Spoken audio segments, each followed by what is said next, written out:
Thekilonilee here, of course, and I meant to have this video posted by Valentine's Day, but I got sick and yeah, life just be lifing. But I mean, I only have 59 subscribers, so I don't really think it matters, but yeah. But anyway, I got this wine because I feel like we deserve a toast right now. And this might be a little self-centered, as my ex would say, but that ex. That nigga.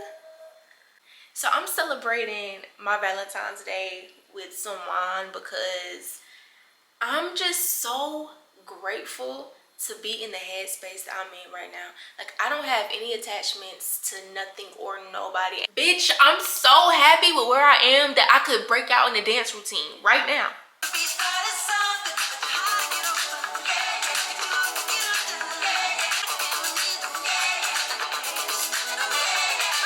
And actually, I changed my number last year after my ex reached out to me. He tried to spin the block on your girl. He tried to spin the block, tried to rizz me up. Whole time he's dealing with another woman, you know. And instead of him taking accountability for his actions and what he was trying to do, he preferred to make me look like the crazy ex-girlfriend, X, Y, and Z. And I'm just so happy to just have grown up so much, because before I probably would have tried to fight for my name, and these days I really don't care. Like, baby, she could have you, they could have you. Let anybody think whatever they want to think about me. I really don't give a rat's ass, you know. So this Valentine's Day, to just be in this space of peace and bliss, that's really all I could ask for. And I'm definitely a lover girl, so of course I love and all that good stuff, and I'm definitely ready to meet my person, but I'm not in a rush, you know. So the fact that I'm able to just have this holiday, spend this holiday doing my own thing and not be sad, baby, cheers. Yeah, looking at some of these relationships and some of these girls thinking that they got the best man in the world, and your man is a cheater. Your man is a manipulator. Your man acts single when you're not around. That's not for everybody. But I said I would rather be single than to have a Valentine who is cheating on me and got me looking stupid. But you know, there's just no better feeling than realizing that you are over your ex, or that you're over your situationship, or that you are no longer tied or attached to any type of expectations or outcomes of any type of relationship. Because I look back at my relationships and I look back at my exes and I'm like, ew, y'all not even my type. Like, you could never touch me again. You could never be in the same proximity of me again. Like, we would never, you know what I'm saying? That's no shade, but it's just like, when you finally get over that ex or that one person or whatever, it's like, baby, you wasn't even my type. You're not even that cute. I put you on this pedestal that I should have been putting myself on, and I'm looking at you like you're just the most amazing thing in the world, when really you ain't shit. And it's not even to say that all of them were just bad, but knowing what I like, knowing what I deserve, and then looking at my exes, I definitely settled in all of those relationships, you know. So I owe it to myself to no longer settle. I've been single for 2 years, and yeah, I like where I am, and I just hope that I'm not becoming this hyper independent woman, because I saw this post of this lady, this therapist. She was saying that if you find yourself no longer attracted to men or relationships, and you feel like you could just do it yourself, and you don't really have like this desire to be with anybody, it's rooted in hyper independency.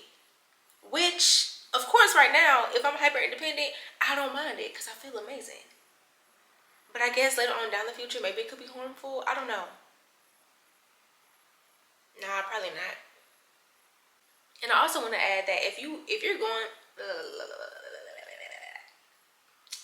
And I want to add that if you, what the freak? Why can't I talk?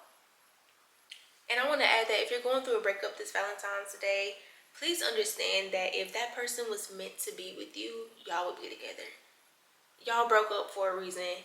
Please don't double back. Don't break no contact if y'all are in no contact. If you haven't gone no contact, please, this is the sign. This is your sign to go no contact. And I'm stuttering, so you know I mean business. Your ex is an ex for a reason, and there is nothing there for you. 9 times out of 10, you deserve so much better anyway. And if somebody can't see your worth, then they don't deserve to be in your presence. Breakups are hard, and it's always easier said than done. But I hope that in the midst of this breakup, you find your power again, and all the love that you put into that person, I really encourage you to put it into yourself, because once you put that abundance of love into yourself, you'll realize that that person wasn't worth your time or energy in the first place.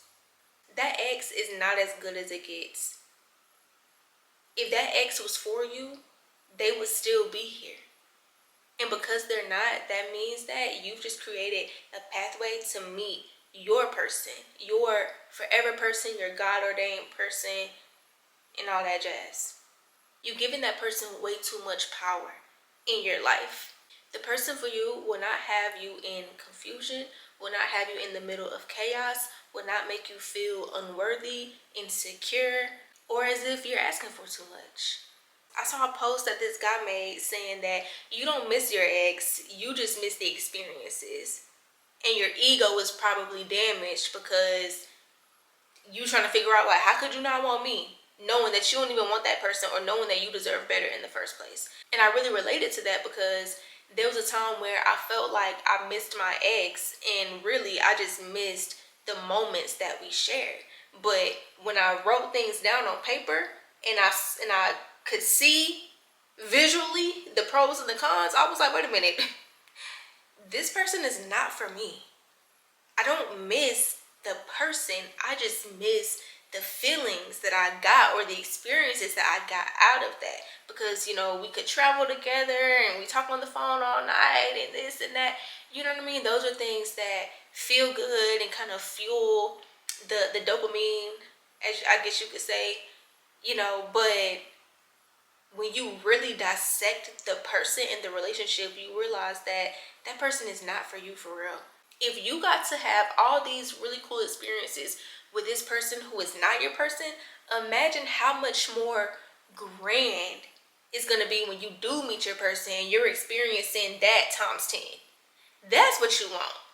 Y'all remember that post from years ago where this little kid holding a tiny teddy bear and he's like standing in front of God, and the little kid is like, but I love it.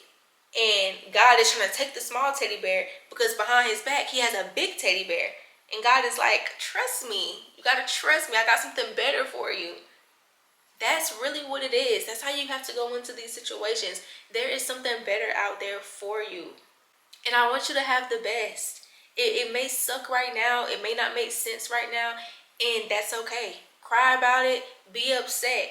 Journal. Scream. Go to the rage room like I did. You know? But just know that there is so much more in store for you. And when you really put in the work, you're going to get to a point where you only want the best for yourself. The same things are not going to turn you on. The same things are not going to attract you and bring you the happiness that it brought you before. And I know this might sound a little cliche. And of course, we want to spend Valentine's Day with our person.